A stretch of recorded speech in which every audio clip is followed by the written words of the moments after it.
Hello students. पिछले video में हम लोग सॉल्व कर रहे थे क्वाड्रेटिक इक्वेशंस को किस मेथड से? कंप्लीटिंग द स्क्वायर मेथड से।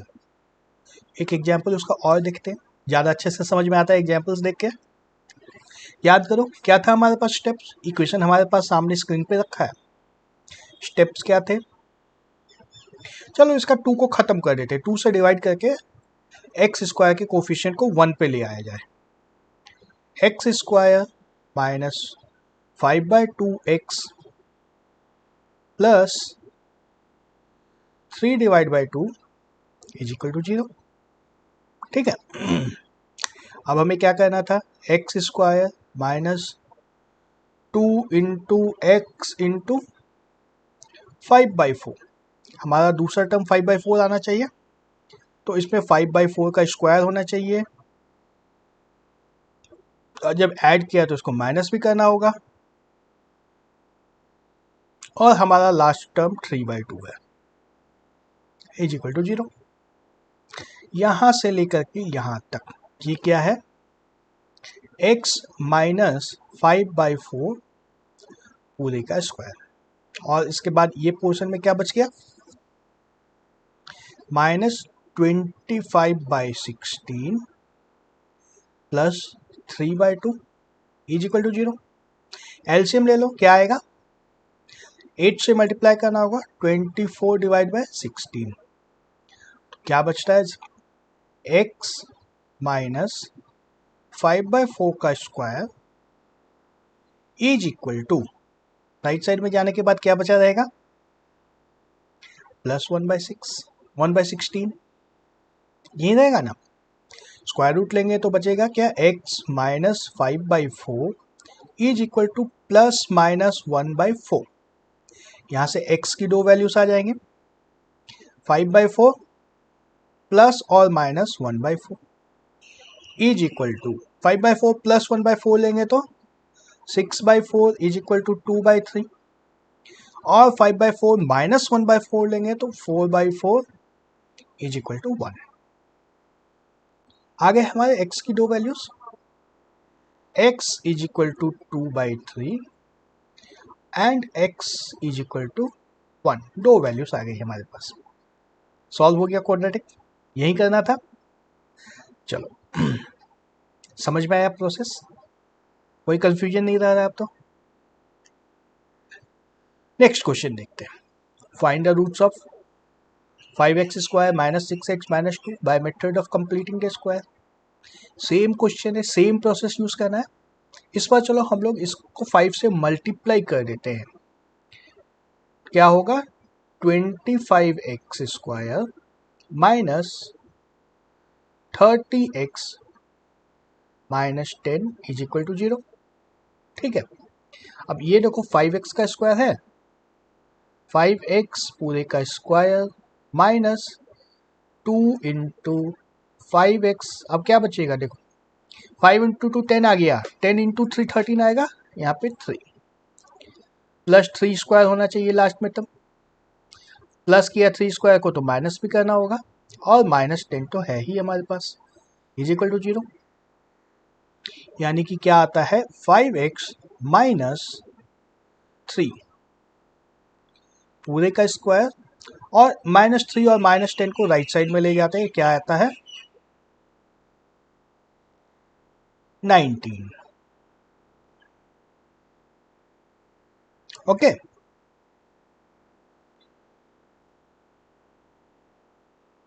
कुछ गलत हो रहा है क्या साइन?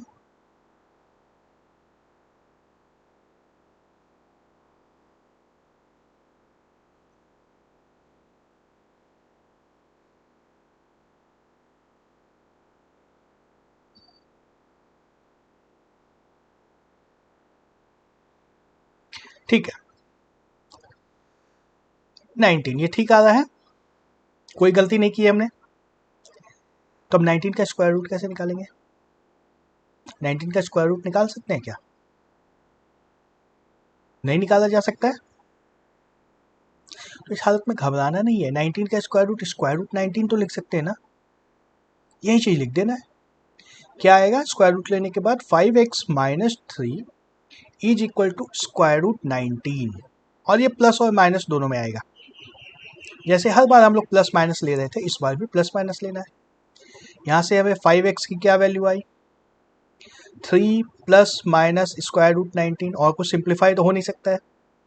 x की क्या वैल्यू आई, 3 plus minus square root 19 divide by 5। ठीक है, अब बताओ ये जो आया हमारे पास इक्वेशन, सॉल्यूशन जो आया, ये फैक्टराइजेशन मेथड से कभी आ सकता था? इतना कॉम्प्लेक्स हम लोग फैक्टराइज कभी नहीं कर पाते। स्ट्रॉन्ग मेथड है ना, कंप्लीटिंग द स्क्वायर मेथड से कोई भी इक्वेशन लो सॉल्व हो जाएगा। फैक्टराइजेशन में तो सोचते रह जाएंगे, सर पटकते रह जाएंगे। तो इसको अगर फैक्टराइज करना रहता, 5x square minus 6x minus 2, इसको फैक्टराइज करना रहता तो हमें सम चाहिए, प्रोडक्ट चाहिए -10, सम चाहिए -6, यही चाहिए ना। प्रोडक्ट में 5 इंटू 2 नेगेटिव -10 चाहिए, प्रोडक्ट चाहिए -6। तो 5 को ब्रेक करेंगे तो 5 इंटू 2 ही हो सकता है, 5 इंटू 2 के अलावा कुछ नहीं हो सकता है फैक्टराइज करने के लिए। तो 5 इंटू 2 से कभी सॉल्यूशन आ सकता था क्या? कभी नहीं आता। तो जहाँ पे फैक्टराइजेशन मेथड फेल हो जाता है, हेल्प नहीं कर सकता है, वहाँ पे जाकर के हमारा कंप्लीटिंग द स्क्वायर मेथड काम कर देता है। काम हो रहा है ना, कितनी आसानी से काम हो रहा है। देखो एक और एग्जाम्पल देखते हैं, एक और एग्जाम्पल है 4x square plus 3x plus 5। 4x square तो ऑलरेडी दिया है, 2x का होल स्क्वायर है,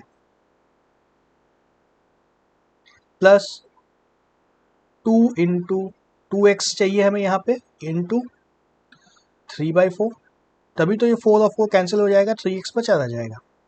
3/4 यहाँ लिखा है तो प्लस 3/4 का स्क्वायर करना होगा, माइनस 3/4 का स्क्वायर करना होगा, और लास्ट में तो हमारा प्लस 5 है ही, इज इक्वल टू 0।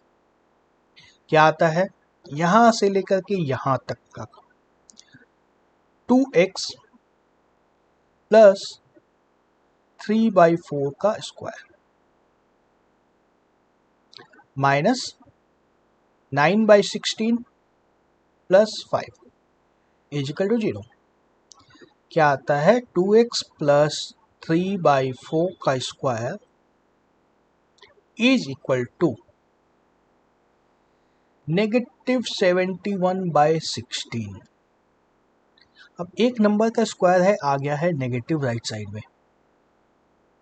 कोई कैलकुलेशन मिस्टेक तो नहीं की है हमने, सही सही आ रहा है। लेकिन एक नंबर, कोई भी नंबर का स्क्वायर जब करेंगे तो नेगेटिव कैसे आएगा? नेगेटिव नहीं आ सकता है। तो मतलब इसका क्या है, नो रियल सॉल्यूशन। कोई भी रियल नंबर इसका सॉल्यूशन नहीं हो सकता है, रैशनल हो या इरेशनल हो, रियल नंबर इसका सॉल्यूशन हो ही नहीं सकता है। तो इस टाइप के इक्वेशन भी फैक्टराइजेशन मेथड से तो हम लोग नहीं कर पाते कुछ, इस मेथड में हमें पता चल गया कि इसमें रियल सॉल्यूशन नहीं है। अब अगर याद करने की कोशिश करो, पॉलिनोमियल चैप्टर में जब हम लोग ग्राफ बना रहे थे क्वाड्रेटिक इक्वेशंस का, क्वाड्रेटिक पॉलिनोमियल्स का, तो हमने बात की थी कि कुछ पॉलिनोमियल्स ऐसे होते हैं क्वाड्रेटिक पॉलिनोमियल जिनका पैराबोला जो बनता है एक्स एक्सिस से थोड़ा सा ऊपर ही बन जाता है, एक्स एक्सिस के नीचे कभी नहीं आता है, एक्स एक्सिस से कुछ दूर रहता है, ये एक्स एक्सिस से कोई इंटरसेक्शन नहीं है। जब एक्स एक्सिस से इंटरसेक्शन ही नहीं होता है तो इसमें नो जीरोस होते हैं, ये बात की थी हमने, है ना। क्वाड्रेटिक इक्वेशन में नो जीरोस हो सकते हैं। सेम जब इक्वेशन में कन्वर्ट होता है तो उसमें हो जाता है no real solution. Real numbers जितने भी थे वो तो एक्स एक्सिस पे आ रहे थे, लेकिन इसमें अब कोई रियल सॉल्यूशन है ही नहीं, नो सॉल्यूशन। ठीक है, बात समझ में आ रही है। तो अब यहाँ पे देखो एक बड़ी इंटरेस्टिंग चीज दिख रही है, रियल सॉल्यूशन नहीं है, ये कब होगा? नेक्स्ट पेज पे देखते हैं।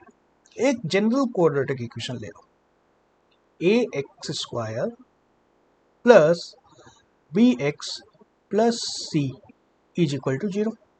यही जनरल क्वाड्रेटिक इक्वेशन है। ए की वैल्यू कुछ भी हो सकती है, 0 नहीं हो सकता है, बी और सी तो कुछ भी हो सकता है, कोई रिस्ट्रिक्शन नहीं है इनके ऊपर। तो ये कब सॉल्वेबल होगा? कब इसका रियल सॉल्यूशन नहीं निकल सकता है, कब नहीं निकल सकता है, और सॉल्यूशन क्या होगा। अगर इसी को एक बार सॉल्व कर दे हम लोग तो सारे सॉल्यूशन, सारे क्वेश्चंस को अलग अलग सॉल्व करने में कोई मेहनत ही नहीं करनी होगी।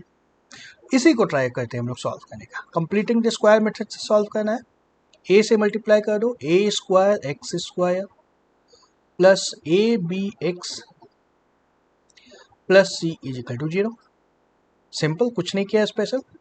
अब देखो ये ए एक्स का स्क्वायर है ये, plus 2 into A x into B by 2 आएगा अब यहाँ पे, प्लस तो बी बाई 2 आया है तो बी बाई 2 का स्क्वायर यहाँ पे आएगा पॉजिटिव में, फिर एक नेगेटिव में आ जाएगा B square divide by 4 plus A C तो है ही लास्ट में, A C is equal to 0। ये पूरा यहां से यहां तक क्या आया, A X plus B by 2 का स्क्वायर इज इक्वल टू क्या आया, B square by 4 minus A C. इसको सिंप्लीफाई करेंगे तो क्या आएगा, B square minus 4 A C divide by 4। ठीक है, ये हमने कर दिया है कंप्लीट स्क्वायर फॉर्म में आ गया, परफेक्ट स्क्वायर फॉर्म में है ये। अब इसमें जो राइट साइड में है ये नंबर, ये अगर ग्रेटर देन 0 होगा तभी तो सॉल्यूशन एग्जिस्ट करेगा। अगर ये नंबर नेगेटिव हो जाएगा, जैसा इस क्वेश्चन में आया था -71/16, ये अगर नेगेटिव नंबर आ गया तब तो कोई बात ही नहीं बन पाएगी।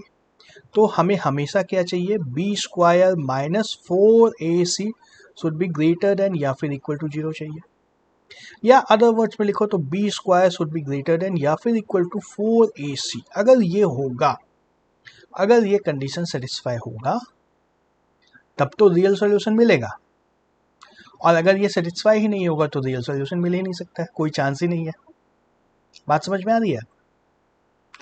हमें इस क्वेश्चन का सॉल्यूशन तभी मिल सकता है, हमें इस जनरल क्वाड्रेटिक इक्वेशन का सॉल्यूशन तभी मिलेगा जब B square greater than 4 A सी होगा। ठीक है, चलो यहां तक तो आ गया, B square greater than 4 A सी होगा। अब मान लो ये ग्रेटर देन है 4 ए सी, तब फिर सॉल्यूशन क्या होगा, सॉल्यूशन हमारा आया है A X plus B by 2 पूरे का square is equal to B square minus 4 A C divide by 4। Square root लेंगे, A X plus B by 2 is equal to square root B square minus 4 A C divide by 2, और इसमें plus minus भी लगाना होगा, plus minus को तो छोड़ नहीं सकते। यहां से हमें ए एक्स की वैल्यू क्या मिली, minus B by 2 plus minus square root B square minus 4 A C divide by 2। आ रहा है कुछ सॉल्यूशन जैसा बन के आ रहा है, ऑल दो कॉम्प्लेक्स सी चीज आ रही है लेकिन सॉल्यूशन तो आ रहा है। आया हमारा A X is equal to minus B plus minus square root B square minus 4 A C divide by 2। अब ए को लेफ्ट से उठा के राइट में भेज दो, ए यहाँ से खत्म हो जाएगा, एक्स इज इक्वल टू हमारा सॉल्यूशन आ गया। क्या आया solution, minus B plus minus square root B square minus 4 A C divide by 2a। और इसी में छुपा है सॉल्यूशन कब एग्जिस्ट करेगा कब नहीं करेगा। ये जो हमारा नंबर है स्क्वायर रूट के अंदर, ये नंबर जो है ये जब भी पॉजिटिव होगा तब सॉल्यूशन एग्जिस्ट करेगा, जब नेगेटिव हो जाएगा तो सॉल्यूशन एग्जिस्ट नहीं करेगा, है ना। इक्वल टू 0 में भी एक सॉल्यूशन मिल जाएगा हमें, अगर ये नंबर इज इक्वल टू 0 हो जाता है तब भी एक सॉल्यूशन मिल जाएगा, माइनस बी डिवाइड बाई 2 है, एक ही सॉल्यूशन मिलेगा। और इन अदर वर्ड्स जब भी ये 0 नहीं होगा तो हमें 2 सॉल्यूशन मिल जाएंगे। समझ में आ रहा है। तब इस मेथड से कोई भी इक्वेशन सॉल्व हो जाएगा। जैसे कोई एग्जांपल, कोई भी रैंडम इक्वेशन बोलो, जैसे मान लो ले लिया मैंने 5x square minus 4x plus 2 is equal to 0। हमारा सॉल्यूशन क्या आया था, x is equal to minus B plus minus square root B square minus 4ac पूरा डिवाइड बाय 2a। तो ये बी स्क्वायर माइनस 4ac जो होता है ना, इसको हम लोग बोलते हैं डिटर्मिनेंट, डी से रिप्रेजेंट करते हैं। थोड़ा सा सिंपल हो जाएगा इस तरह से डी के फॉर्म में लिख देने से। तो डी की वैल्यू कैलकुलेट करें हम लोग तो क्या आएगा, 16 minus 4 into 5 into 2, 16 minus 40 is equal to minus 24, यानी कि हमारा डी लेस देन 0 हो गया। नो रियल सॉल्यूशन, कोई रियल सॉल्यूशन इसका एग्जिस्ट नहीं करता है। कोई भी ऐसा रियल नंबर नहीं हो सकता है जो इसका सॉल्यूशन हो। वहीं अगर इस इक्वेशन में +2 के जगह लास्ट में -2 होता, दूसरे कलर से मैं लिखता हूं इसको, 5x square minus 4x minus 2 equal to 0 अगर होता तो क्या होता, डी की वैल्यू क्या होती, 16 माइनस 4 इंटू 5 इंटू -2 होता, इज इक्वल टू क्या आया, 16 प्लस 5 4 जा 20 इंटू 2 40 इज इक्वल टू 56। अब ये पॉजिटिव आ गया, मतलब हमारा सॉल्यूशन होगा। x की वैल्यू निकाल दो, क्या आएगा, माइनस बी क्या होगा, minus of -4 plus minus square root of 56 divide by 2 है, यानी कि 10। थोड़ा सा इसको सिंप्लीफाई कर देते हैं, 4 plus minus square root 56 divide by 10। इसमें से कुछ कॉमन निकाल सकते हैं, 2 कॉमन निकल जाएगा, तो क्या बचेगा, 4 plus minus 2 square root 14 divide by 10। अब 2 कैंसिल कर देंगे तो 2 plus minus square root of 14 divide by 5, यही हमारा सॉल्यूशन होगा। खैर, समझ में आ रहा है। तो इस वीडियो में हमें सीखने का सबसे इंपॉर्टेंट चीज है, बहुत इंपॉर्टेंट है, ये इसको बोलते हैं हम लोग क्वाड्रेटिक फॉर्मूला। क्या बोलते हैं, क्वाड्रेटिक फॉर्मूला। क्या था फॉर्मूला, कोई भी जनरल क्वाड्रेटिक इक्वेशन है अगर, A X square plus B X plus C is equal to 0, तो इसमें x को सॉल्व करके हम लोग निकाल सकते हैं बिना किसी कैलकुलेशन के, बिना किसी मेहनत के, minus B plus minus square root of B square minus 4ac divide by 2a। इस फॉर्मूले को याद रखना है। कैसे आया इससे हमें कोई काम नहीं है, कैसे आया इससे कोई काम नहीं है, इस फॉर्मूला को लगा के सिर्फ क्वेश्चन को सॉल्व करना है। क्वेश्चन को सॉल्व करने के लिए तो फॉर्मूला पता होना चाहिए, बस, इससे ज्यादा तो कुछ नहीं चाहिए होता है हमें। ठीक है, चलो अगले वीडियो में कुछ और क्वेश्चंस हम लोग देखेंगे, एग्जांपल्स, और फिर उसके बाद एक्सरसाइज पे आएंगे। ओके, इस वीडियो को यहीं पे स्टॉप करता हूं, बाय बाय।